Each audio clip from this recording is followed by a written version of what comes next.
Hello students, welcome back to my channel Gandhiwale GS classes.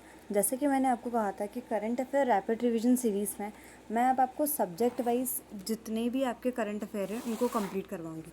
Subject wise current affair complete करवाने में सबसे पहले हम यहाँ पे सब्जेक्ट कवर करने वाले हैं हिस्ट्री।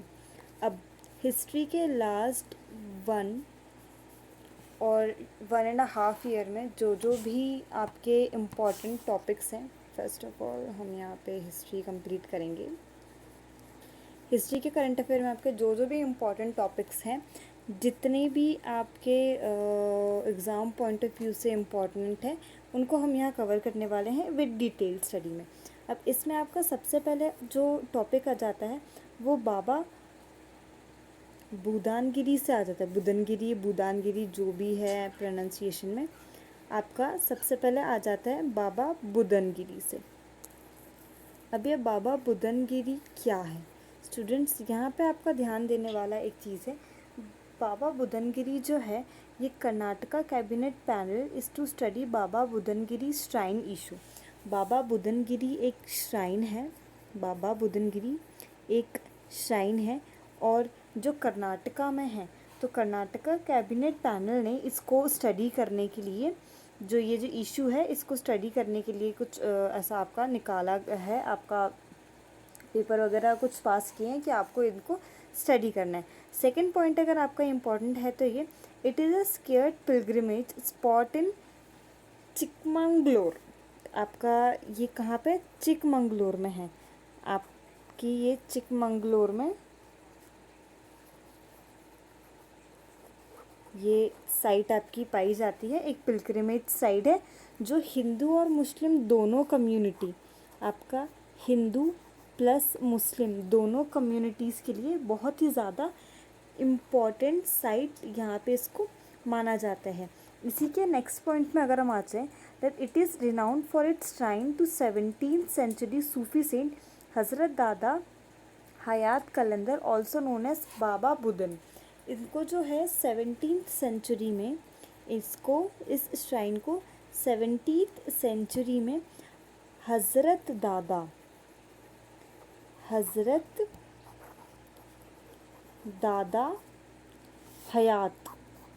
हज़रत दादा हयात खलंदर ने बनवाया था। हज़रत दादा हयात खलंदर ने बनवाया था, जो कि बाबा बुदन के नाम से भी जाने जाते हैं। अब इनका लास्ट पॉइंट जो आपको इम्पॉर्टेंट ध्यान में रखना है वो है this famous mountain range is also known as Dattagiri hill range as the shrine here is believe to be associated with Hindu god Guru Dattatreya in incarnation of lord Shiva. It is also known for coffee plantation, also famous for iron mining. अब ये आपका religious basis पे तो ठीक है, geographical point of view से अगर आप देखें तो ये जो साइट है ये आपकी कॉफ़ी प्लांटेशन के लिए बहुत अच्छी साइट है। ये आपकी कॉफ़ी प्लांटेशन के लिए बहुत अच्छी साइट है और यहाँ पे आयरन ओर की माइनिंग भी की जाती है। यहाँ पे आयरन ओर की माइनिंग भी की जाती है। तो हिस्ट्री पॉइंट ऑफ व्यू से फर्स्ट पॉइंट जो था आपका बाबा बुदनगिरी का, ये हमने देख लिया। अब बाबा बुदनगिरी के अलावा जो नेक्स्ट पॉइंट अब हम देखने जा रहे हैं, सेकंड पॉइंट अब जो हम देखने जा रहे हैं वो है हमारा flag Satyagraha observed in Jabalpur Madhya Pradesh. Flag सत्याग्रह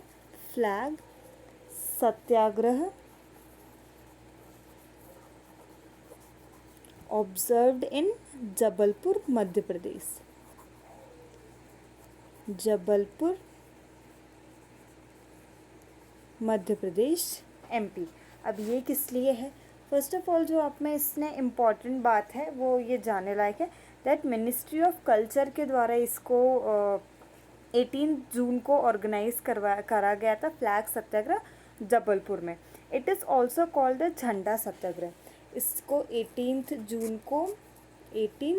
जून को ऑर्गेनाइज करवाया गया था। कौन सी मिनिस्ट्री के द्वारा, ministry of culture, ministry of culture के द्वारा इसको आपका ऑर्गेनाइज करवाया गया था 18 जून को। और सबसे पहले इसे जबलपुर और नागपुर में 1923 में मनाया गया था। सबसे पहले इसको जबलपुर और नागपुर में 1923 को मनाया गया था। और इसको हम झंडा सत्याग्रह के नाम से भी जानते हैं। इसको हम झंडा सत्याग्रह के नाम से भी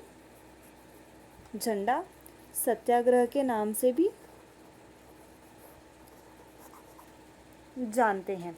उसके बाद अगर इसमें कुछ इम्पोर्टेंट पॉइंट है तो ये है कि ऑल इंडिया फ्लैग डे, आप देख सकते हैं झंडा सत्याग्रह जो 18 जून को मनाया जाता है, ऑल इंडिया फ्लैग डे भी हमारा 18 जून को ही मनाया जाता है। Then the next and very important point of this flag satyagraha is it was a campaign of peaceful civil disobedience that focused on exercising the right and freedom to hoist the nationalist flag and challenge the legitimacy of British rule in India through the defiance of law prohibition, the hoisting of nationalist flags and restricting civil freedoms। ये आपका Britishers के time पे ही इसको सबसे पहले time पे celebrate किया गया था आपके सिविल डिसोबीडियंस मूवमेंट के टाइम पे। और यही आपका थोड़ा सा इम्पॉर्टेंट है कि इस बार 18 जून को फिर से जबलपुर में इसको सेलिब्रेट किया गया है आफ्टर 1923 के बाद बहुत ज़ोर शोर से। तो इसलिए ये हिस्ट्री के पर्पज़ से आपका बहुत ही इम्पॉर्टेंट पॉइंट ऑफ व्यू, आपका इम्पॉर्टेंट टॉपिक हो जाता है। नेक्स्ट अगर हम टॉपिक्स आपके देखते हैं हिस्ट्री पॉइंट ऑफ व्यू से आपके कौन से करंट अफेयर के टॉपिक्स है जो इम्पॉर्टेंट है, तो उसमें हम आ जाते हैं demand grow for Tulu to be included in 8th schedule of constitution. आपका जो तुलु लैंग्वेज है, आपका जो तुलु लैंग्वेज है उसकी डिमांड जो है की गई है 8th शेड्यूल ऑफ कॉन्स्टिट्यूशन में, द्रविडियन लैंग्वेज जिसको हम बोलते हैं। तो इसमें ज़्यादा इम्पोर्टेंट नहीं है, बस आपका यही ध्यान देना है आपको कि तुलु लैंग्वेज का डिमांड की गई है 8th शेड्यूल ऑफ कॉन्स्टिट्यूशन में। और हमारे इंडियन कॉन्स्टिट्यूशन में कितनी लैंग्वेजेस हैं आपको पता होनी चाहिए। प्रेजेंटली 22 लैंग्वेजेस हैं, प्रेजेंटली आपका 22 लैंग्वेजेस हैं इंडियन कॉन्स्टिट्यूशन में।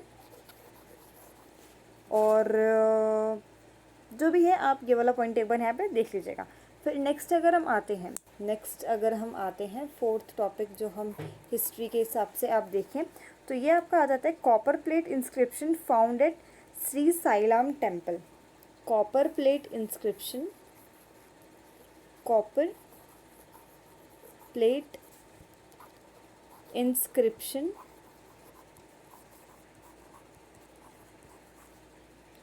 Found at Srisailam temple. Srisailam temple. अब ये श्री साईलाम टेम्पल कहाँ पे है, तो 18 copper leaves have been found that could be dated back somewhere 14 to 16 century. ये आपका 14-16 सेंचुरी के आसपास का माना जा रहा है कि ये 14 या फिर 16 सेंचुरी के आसपास की कॉपर प्लेट्स हैं। 18 कॉपर प्लेट्स पाई गई हैं और ये आपका संस्कृत और नंदगिरी स्क्रिप्ट में यहाँ पे पाई गई है। कौन कौन सी लैंग्वेज इसमें आपकी लिखी गई है, इसमें आपका संस्कृत और नंदगिरी जो लैंग्वेज है ये आपकी यहाँ पाई गई है। और 2 प्लेट्स यहाँ पे तेलुगु स्क्रिप्ट की भी पाई गई है। और यहाँ पे 2 प्लेट तेलुगु स्क्रिप्ट की भी यहाँ पे पाई गई है।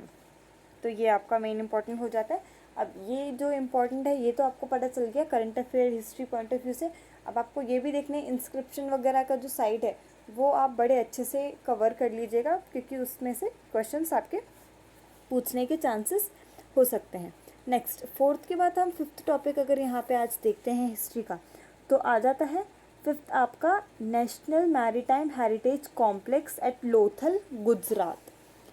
National maritime heritage complex at Lothal Gujarat. अब ये क्यों न्यूज़ में था आप देख सकते हैं। तो इसके लिए आप आ जाते हैं ministry of ports shipping and waterway and ministry of culture have signed an MOU for corporation in its development.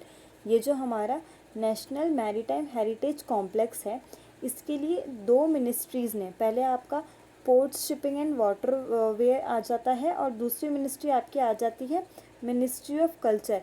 इनके बीच में एक MOU साइन किया गया है जिसमें आपका इसको डेवलप करने की बात की गई है।